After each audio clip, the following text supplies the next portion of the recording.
Minha esposa me ligou e disse que quer o divórcio. Ela falou que eu só posso conversar com o advogado dela. Então eu fui até lá. Quando eu disse que era o marido, o advogado começou a tremer. E o que eu descobri naquele escritório mudou tudo o que eu pensava saber sobre minha vida. Vocês precisam entender uma coisa. Eu tinha acabado de gastar todas as minhas economias dos últimos 5 anos para realizar o sonho da minha esposa. Compramos a casa que ela sempre quis, reformamos tudo do jeito dela, e eu trabalhei dobrado para pagar. Acordava às 5 da manhã e voltava à meia-noite. Então imagina minha surpresa quando, numa terça-feira qualquer, eu estava no trabalho e meu telefone tocou. Era ela. Pensei que fosse me ligar para agradecer as flores que mandei. Mas não. A voz dela estava fria, distante, diferente de tudo que eu conhecia. Ela disse apenas isso. Eu quero o divórcio. Não tente me ligar de volta. Não apareça em casa.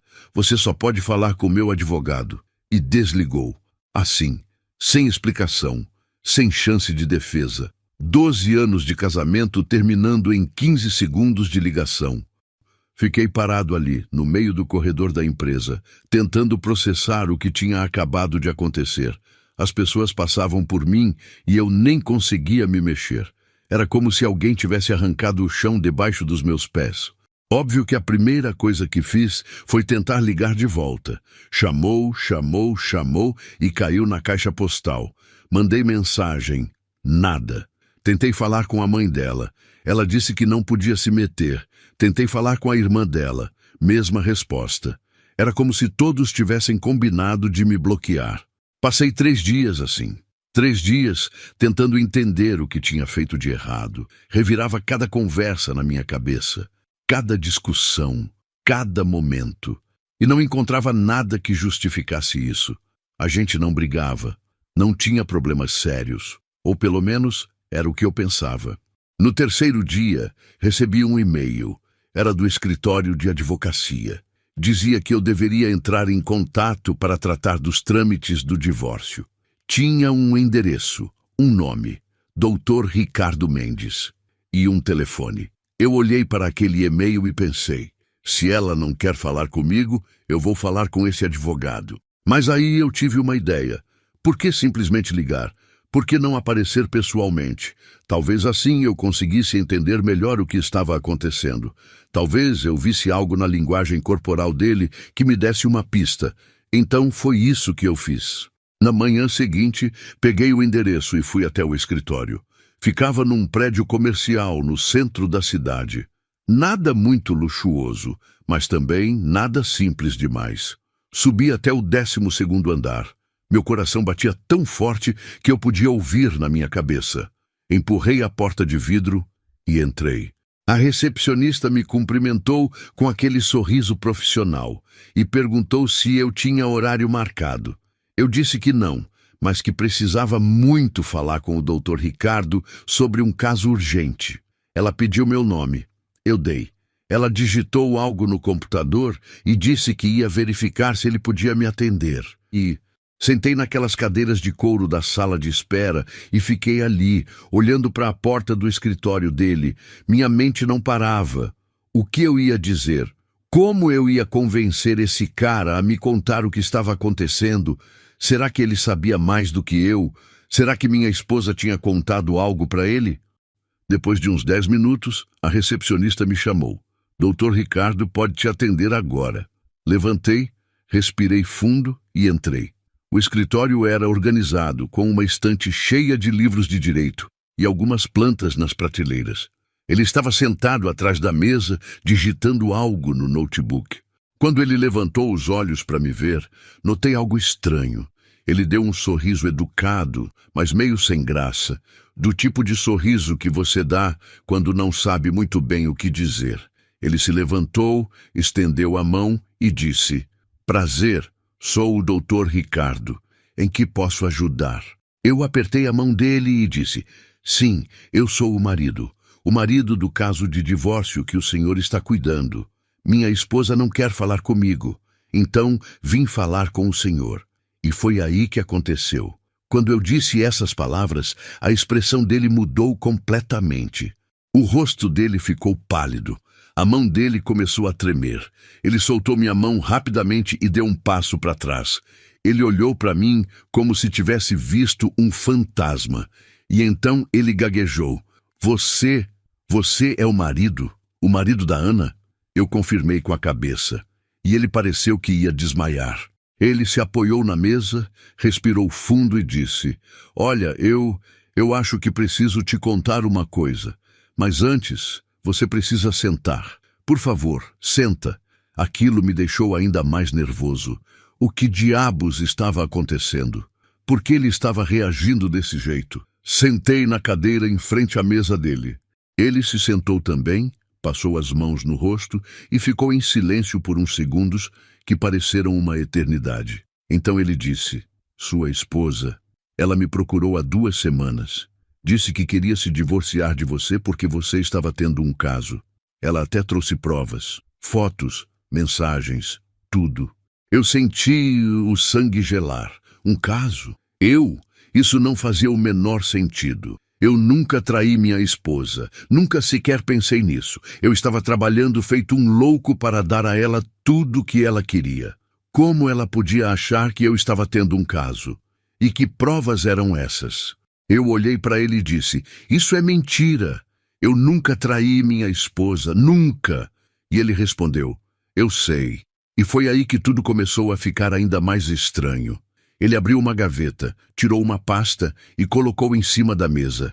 Ele disse: Quando ela me mostrou as provas, eu achei muito estranho. Ele abriu a pasta e começou a me mostrar as fotos. Eram fotos minhas, sim, mas completamente fora de contexto. Uma foto minha saindo de um prédio, uma foto minha conversando com uma mulher na rua, uma foto minha entrando num restaurante. Nada comprometedor, nada que provasse traição. Mas o detalhe estava nas mensagens. Eram prints de conversas supostamente minhas com uma mulher. Conversas bem íntimas, planejando encontros, falando de amor.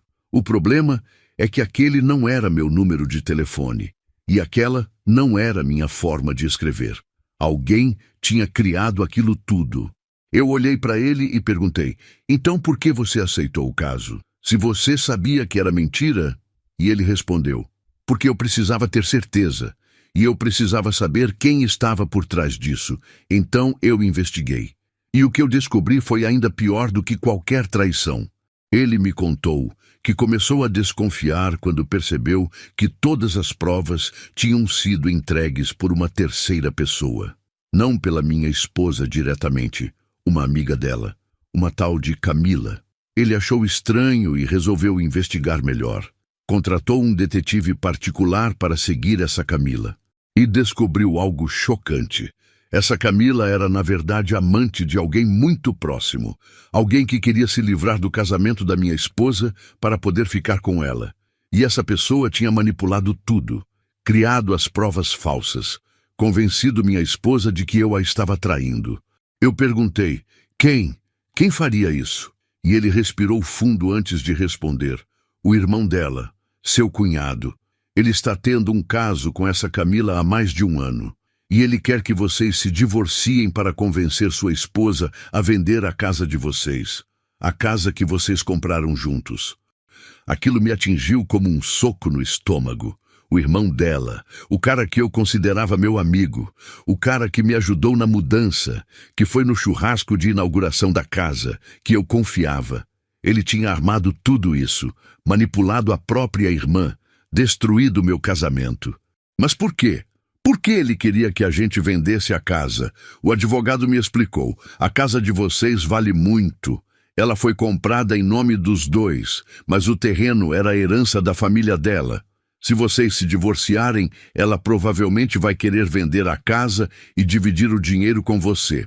E o irmão dela convenceu ela de que depois do divórcio, ela deveria investir o dinheiro num negócio que ele está montando. Um negócio que, na verdade, não existe. Ele só quer o dinheiro dela. E para conseguir isso, ele precisava destruir o casamento de vocês. Então, ele criou essa história toda de traição. Eu não conseguia acreditar. Tudo aquilo era tão calculado, tão frio. Como alguém podia fazer isso com a própria irmã? E o pior, minha esposa tinha acreditado. Ela tinha acreditado nas mentiras dele sem nem me dar a chance de me explicar, sem nem me procurar para conversar. Ela simplesmente decidiu que eu era culpado. Eu olhei para o advogado e perguntei: "E agora? O que eu faço?" Ele disse: "Agora você tem duas opções. Ou você deixa esse divórcio acontecer e perde tudo o que construiu, ou você luta, mostra para sua esposa a verdade e processa o irmão dela por calúnia, difamação e tentativa de fraude." Ele me entregou uma cópia completa do relatório do detetive. Tinha fotos do meu cunhado com a Camila.